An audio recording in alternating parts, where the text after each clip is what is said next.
Kami ke sana untuk menjalankan proker KKN kami. Tapi desa yang kami pilih ternyata bukan desa biasa. Halo guys, selamat datang di channel Global Movie 21. Kali ini Mimin akan merangkum alur cerita singkat dari film KKN di Desa Penari. Film ini baru saja rilis pada 30 April 2022. KKN di Desa Penari merupakan sebuah film dari skenario yang diadaptasi dari cerita viral oleh Simpleman yang diproduksi oleh perusahaan MT Pictures, diproduseri oleh Manoj Punjabi, dan disutradarai oleh Awi Suryadi. Saya mohon izin kepada pihak MD Pictures untuk merangkum alur film ini. Seperti apa kisahnya yuk? Langsung aja siapnya cemilan kalian dan mari simak videonya. Dia marah karena apa yang kamu bawa ke dalam desa ini.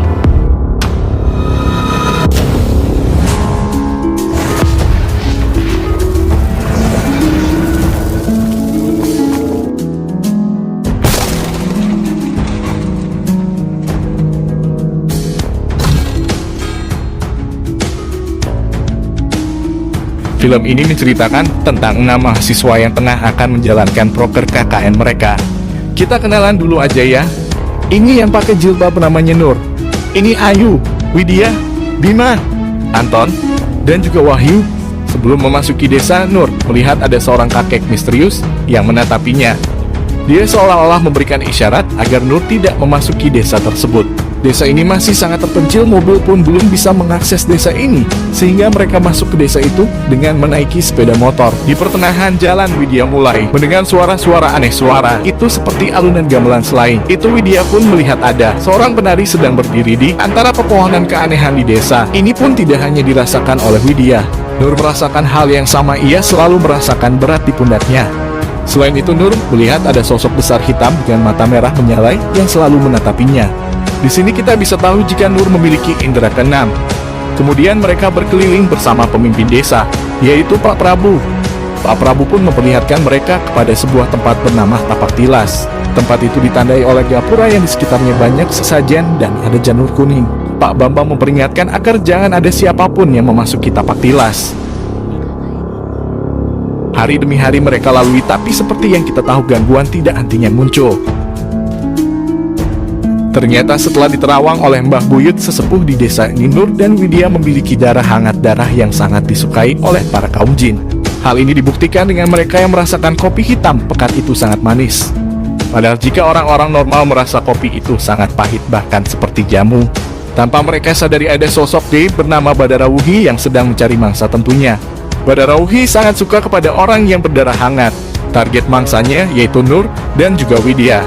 Tetapi Badarawuhi tidak mau mengganggu Nur karena dia menghormati yang ada di belakang Nur. Ternyata Nur memiliki kodam pelindung bernama Mbah Dog lah yang selama ini melindungi Nur dari segala mara bahaya ataupun serangan para bangsa jin. Maka dari itu, dialah satu-satunya target yang bisa Badarawuhi culik. Di samping itu ternyata diam-diam Bima menyukai Widya, bahkan Bima pun telah melakukan santet agar Widya suka kepadanya. Oleh karena itu Badarawuhi pun masuk ke mimpinya Bima. Dia memperlihatkan Bima jika Widya sedang dalam bahaya, tubuhnya dililit banyak ular. Dia mengatakan jika Widya tidak akan bisa keluar dari desa ini. Bima pun ingin menolong Widya. Badarawuhi bilang jika dia bisa membantu Bima jika Bima ingin Widya selamat. Maka Bima harus mengambil sebuah benda bernama mahkota Kawaturi yang ada di Tapak Tilas. Lalu jika benda itu telah ditemukan maka berikan kepada Widya. Singkat cerita, Bima pun nekat memasuki Tapak Tilas untuk mengambil mahkota Kawaturi. Ia pun meminta tolong kepada Ayu untuk memberikan Kawaturi ini kepada Widya. Tetapi Ayu yang sebenarnya suka kepada Bima tidak menjalankan amanah yang telah Bima perintahkan. Mahkota Kawaturi itu malah dia simpan dan tidak diberikan kepada Widya. Ayu beralasan jika Kawaturi itu hilang. Hal ini membuat Bima marah dan kecewa kepada Ayu. Namun tak lama dari itu Ayu pun didatangi oleh Badarawuhi. Badarawuhi mengatakan jika dia bisa membantu, dia bisa membuat Bima jatuh hati kepadanya. Maka Badarawuhi pun memberikan selendang hijau kepada Ayu. Ini selendang bukan sembarang selendang. Selendang ini mampu memikat siapapun yang kita inginkan. Alhasil Ayu pun memikat Bima dan masuk ke Tapak Tilas.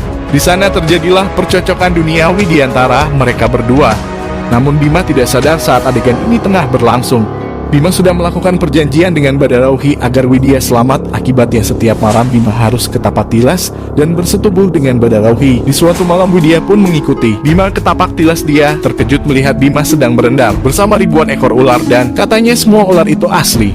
Ketika sedang mengintip, Widya pun terciduk oleh Badarauhi dan masuk ke alam gaib, di mana dia menyaksikan sendiri Ayu dipaksa menari erotis untuk menghibur para memedi penunggu hutan yang berwajah buruk rupa. Ternyata Ayu kini menjadi Dao, alias budak penari Badarauhi. Sekarang Ayu akan menggantikan Badarauhi menari untuk menghibur para warga-warga di desa penari.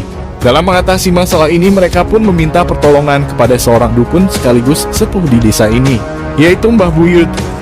Mbah Buyut mampu berubah wujud menjadi bentuk anjing sampai bisa menemukan Widya di desa penari. Widya sangat ingin menolong Ayu, tetapi dia tidak bisa. Lalu Widya menghampiri anjing itu kemudian pergi dari sana mengikuti jejak Mbah Buyut. Sementara Ayu terjebak dan akan terus menari setapak demi setapak di desa penari. Perbuatan Ayu dan Bima kemudian dijadikan dalih bagi Badarauhi untuk menutup tumbal dengan tuduhan bahwa kedua mahasiswa itu telah melanggar larangan dan menodai tempat suci. Seperti yang kita tahu, Bima melakukan santet di desa ini, sedangkan Ayu bercocok tanam di desa ini. Akibatnya Sukma Ayu dan Bima pun terjebak di alam gaib 4 hari setelah teman-temannya pulang dari desa. Itu Bima pun meninggal, sedangkan Ayu 3 bulan setelahnya. Nah guys, itu dia alur cerita dari film KKN di Desa Penari. Mimin perlu garis besar dari film KKN di Desa Penari. Pesan moral yang dapat kita ambil adalah segala sikap kapanpun dan dimanapun, di mana tanah dipijak di situ langit dijunjung. Sebenarnya cerita ini bisa kalian baca langsung selengkapnya dari tulisan Simplemen di akun Twitternya. Nah, jika kalian penasaran dengan adegan-adegan yang ada di cerita, maka kalian bisa langsung tonton film KKN di Desa Penari. Oke guys, itu aja ya. Mimin mohon undur diri. Sampai jumpa di video selanjutnya. Bye bye.